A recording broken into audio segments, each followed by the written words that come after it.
Assalamualaikum warahmatullahi wabarakatuh. Perkenalkan, nama saya Nadia Syahnanda. Saya dari Prodi Pengembangan Masyarakat Islam dengan NIM 0103232015 semester 1. Saya di sini ingin menjelaskan apa itu terminologi hadis. 1. Hadis. Kata al-hadis bentuk jamak al-hadis hudatsana.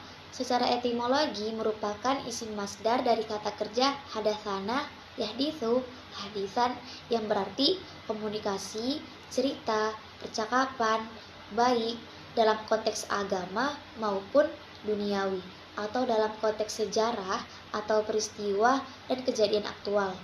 Penggunaan dalam bentuk kata sifat atau adjektif mengandung arti 1.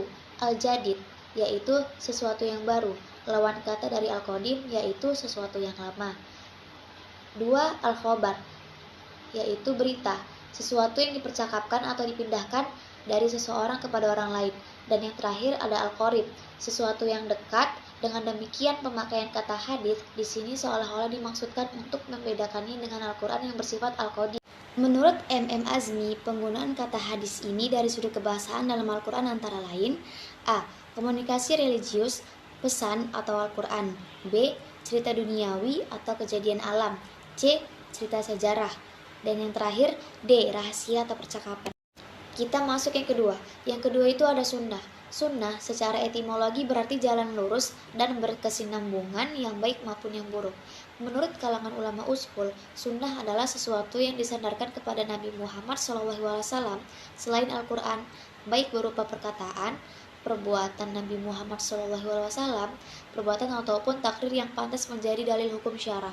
Sedangkan menurut fuqaha, sunnah adalah hal-hal yang berasal dari Nabi Muhammad SAW, tetapi hal itu tidak fardu dan tidak wajib. Kita masuk yang ketiga. Yang ketiga itu ada kabar. Kabar menurut bahasa berarti al-naba, yaitu berita. Sedangkan menurut istilah terdapat 3 pendapat, yaitu A. Kabar adalah sinonim dari hadis, yaitu sesuatu yang disandarkan kepada Nabi Muhammad SAW dari segi perkataan, perbuatan, takrir, dan sifat. B. Kabar berbeda dengan hadis. Hadis adalah sesuatu yang berasal dari Nabi, sedangkan kabar adalah berita yang datang dari selain Nabi. Yang C. Kabar lebih umum dari hadis. Hadis adalah sesuatu yang berasal dari Nabi, sedangkan kabar adalah sesuatu yang datang dari Nabi atau selain dari Nabi (buka kurung orang lain). Sedangkan menurut tinjauan istilah sebagaimana dikemukakan oleh Ibnu Hajar al-Asqalani, kabar adalah hadis-hadis yang termasuk marfu dan maktub. Kita masuk yang keempat. Yang keempat itu ada atsar. Atsar secara etimologi berarti bakiyat al-syai'i, yaitu sisa satu peninggalan sesuatu. Sedangkan secara terminologi ada 2 pendapat. Yang pertama, atsar adalah sinonim dari hadis, yaitu segala sesuatu yang berasal dari Nabi Muhammad SAW. Yang kedua, atsar adalah berbeda dengan hadis. Yang D. Kedudukan dan fungsi hadis. Pada masa Rasulullah tidak ada sumber hukum selain Alkitab atau Al-Quran dan Al-Sunnah. Secara global, Sunnah sejalan dengan Al-Quran, menjelaskan yang mubham, merinci yang mujmal, membatasi yang mutlak, mengkhususkan yang umum, dan menguraikan hukum dan tujuannya.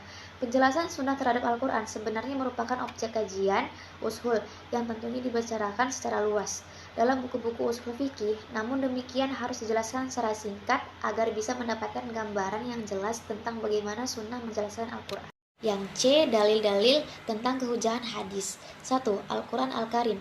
Di dalam Al-Quran terdapat banyak yang menjelaskan tentang kewajiban taat kepada Rasulullah SAW, antara lain firman Allah surah An-Nisa ayat 59 yang artinya, "Hai orang-orang yang beriman, taatilah Allah dan taatilah Rasulnya, dan ulil amri di antara kamu. Kemudian jika kamu berlainan pendapat tentang sesuatu, maka kembalikanlah ia kepada Allah atau Al-Quran dan Rasul sunnahnya, jika kamu benar-benar beriman kepada Allah dan hari kemudian."